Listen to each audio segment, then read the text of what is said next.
Hello students, welcome to my class. Next நம்ம பார்க்க போகிற topic vector or cross product. So cross product அப்படின்னா cross அப்படின்னா ஒரு எக்ஸ் மார்க். ஸோ இந்த எக்ஸ் மார்க் போட்டு ஸ்கேலா ப்ராடக்டை வெக்டர் ப்ராடக்டை ரெப்ரசென்ட் பண்ண போகிறோம். இதுவும் product multiplication of two vectors தான். முன்னாடி பார்த்த டாட் ப்ராடக்ட் கேஸும் மல்டிப்ளிகேஷன் ஆஃப் டூ வெக்டர்ஸ் தான்.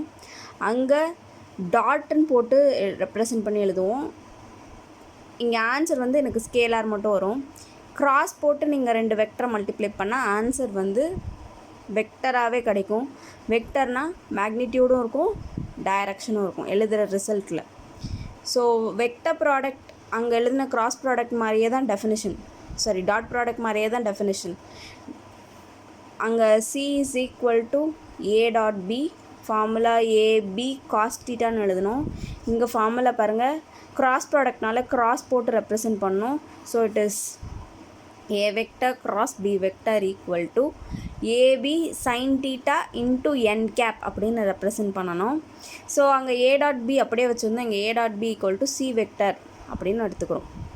ஸோ இப்போ என்ன பண்ணுறேன், ரெண்டு வெக்டர் எடுத்து கிராஸ் ப்ராடக்ட் கண்டுபிடிக்கிறேன். இப்படி கிராஸ் ப்ராடக்ட் கண்டுபிடிக்கும்போது இது என்னவாகுது, equal to some other third vector, ஏதோ ஒரு தேர்ட் வெக்டராக நான் எடுத்துக்கிறேன் C வெக்டர் அப்படின்னு. இப்படி மல்டிப்ளை பண்ணால் இதை வந்து ரிசல்டண்ட்டை ஒரு C வெக்டர்னு எடுத்துக்கிறேன். இந்த ரிசல்ட் வேல்யூ எப்படி கிடைக்கும், இந்த ஏபின்னா உங்களுக்கு ஆல்ரெடி சொல்லியிருக்கேன், இட் இஸ் மேக்னிடியூட். வெறும் ஏபின்னு எழுதுனா ஏ வெக்டர் பி வெக்டரோட மேக்னிடியூட் மட்டும். ஸோ இந்த கிராஸ் ப்ராடக்ட் பண்ணுற வேல்யூ எனக்கு எப்படி ரிசல்ட்னு கிடைக்குது, நான் எடுத்துக்கிற ரெண்டு வெக்டரோட மேக்னிடியூடோட ப்ராடக்ட் மல்டிப்ளை பண்ணி into sine of the angle between these two vectors. எந்த வெக்டர் எடுத்துக்கணும் அதோட மேக்னிடியூட் எடுத்து மல்டிப்ளை பண்ணிவிட்டு அது கூட ப்ராடக்ட் பண்ணிவிட்டு அது கூட சைன் ஆஃப் தி ஆங்கிளை எடுத்து மல்டிப்ளை பண்ணிக்கணும். அண்ட் இன்னொரு எக்ஸ்ட்ரா டேர்ம் இங்கே இருக்குது n கேப். இது மட்டும் அப்படின்னா இது வந்து மேக்னிடியூடுக்கு. நம்ம ஆல்ரெடி சொன்ன மாதிரி கிராஸ் ப்ராடக்ட் அப்படின்னாலே வெக்டர் ரிசல்ட் கிடைக்கும். வெக்டர்னால் it should have magnitude plus direction. So இது வந்து மேக்னிடியூடோட டேர்ம். மேக்னிடியூடுக்கு ஏபி சைன் தீட்டா அண்ட் டைரக்ஷனுக்கு எந்த டைரக்ஷனில் என்னோடய ரிசல்டன்ட் வேல்யூ கிடைக்கும் அப்படின்னா towards n cap. n cap அப்படின்னா n அப்படின்னாலே நார்மல் வெக்டர் அப்படின்னு சொல்லுவோம். ஸோ நார்மல் அப்படின்னா ஒன்றும் இல்லை, perpendicular vector. It is perpendicular vector. யாருக்கும் பர்பெண்டிகுலர், நான் எடுத்துக்கிற ரெண்டு வெக்டருக்குமே பர்பெண்டிகுலர். இப்போது ஏ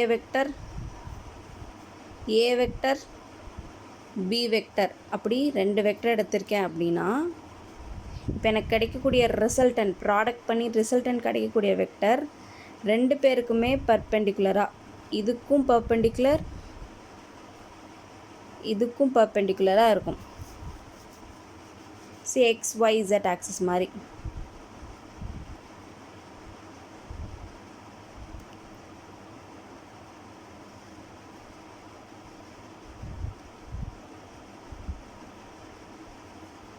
so A vector B vector and C vector என்னோட ரிசல்டன்ட் வெக்டர் வந்து வில் பி பர்பெண்டிகுலர். இது ரெண்டு எடுத்தாலும் 90 டிகிரி இருக்கும், இது ரெண்டு எடுத்தாலும் 90 டிகிரி இருக்கும், அந்த மாதிரி இருக்கும். இந்த பர்பெண்டிகுலர் வெக்டரை தான் நான் நார்மல் வெக்டர், ரெண்டுத்துக்கும் பர்பெண்டிகுலர் அப்படிங்கிறதால நார்மல் வெக்டர்னு ரெப்ரசென்ட் பண்ணுறோம். And it is unit vector. So அதனால் n கேப். ஸோ இது மேக்னிடியூடுக்கு, இது டைரக்ஷனுக்கு. அப்போ கிராஸ் ப்ராடக்ட் பண்ணால் என்னோடய ரிசல்டன்ட் வேல்யூ எப்படி கிடைக்கும், A vector cross B vector equal to AB sine theta, இது மேக்னிடியூடுக்கு, இன்ட்டு n கேப் போட்டு ஒரு டைரக்ஷனையும் ரெப்ரசென்ட் பண்ணணும். ஸோ இதுதான் உங்களோட கிராஸ் ப்ராடக்ட். ஸோ இந்த கிராஸ் ப்ராடக்ட் அகைன் டெஃபினிஷனாக எழுதுவோம். This is vector or cross product. So vector product or cross product between of any two vectors is defined as another vector.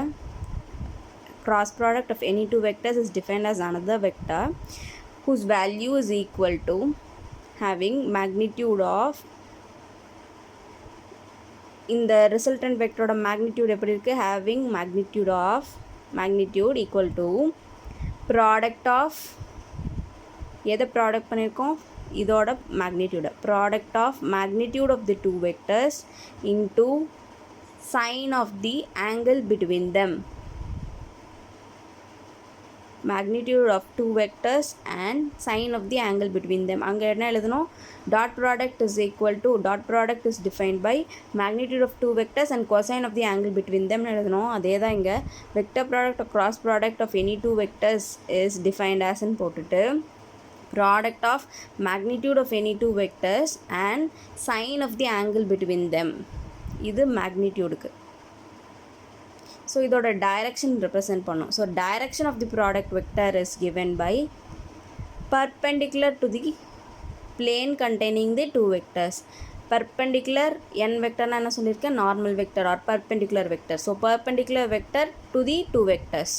So direction is perpendicular to the plane containing two vectors. This is what is the definition for vector product or cross product.